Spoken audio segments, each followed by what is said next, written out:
باب 13. یعقوب اسحاق گلزنه.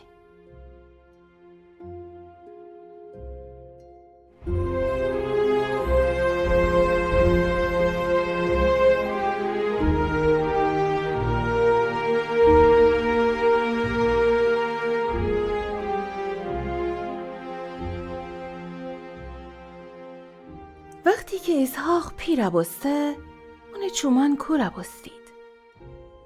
اون خستی قبل که بمیره ایسویه که اون پیل زایبو خود جانشین چکونه.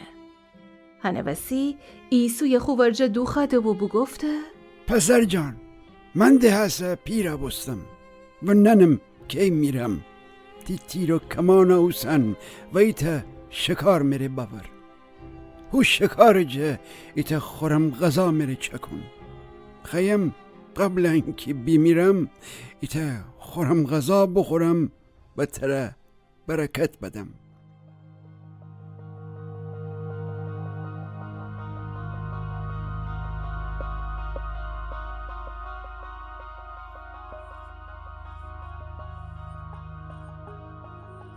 ربکا گبانه بیشتوسته و یعقوب وا خبره کده چونکی خستی یعقوب خوب پیر جانشین ببه.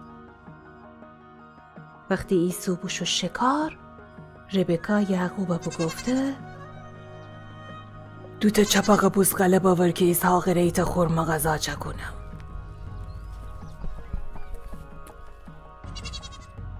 بزین ایسو خورمه لباسنه یعقوب دو کده. ربکا بزغالگن پوست اوستده و اوشن بچسبنه یعقوب دستو گردنه. اون اکاره بکوده که اگر اسحاق یعقوب دست بزنه فکر بکنه که اون ایسویه.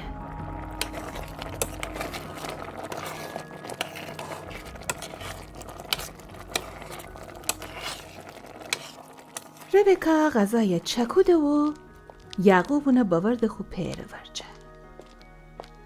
وقتی که اسحاق یعقوب صدای بیشتوسته و گفته پسر جان، می ورجه بیا کی بدنم که تو ایسو ایسی یا نه.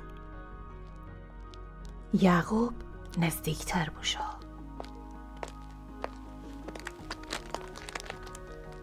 اسحاق اونه دست بزه و بگفته تی صدا یعقوب صدایه ولی تی دستان ایسو دستانم منی.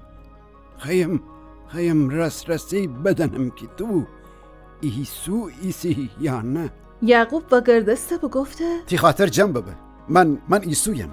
اسحاق غذای بخورده و یعقوب برکت بده.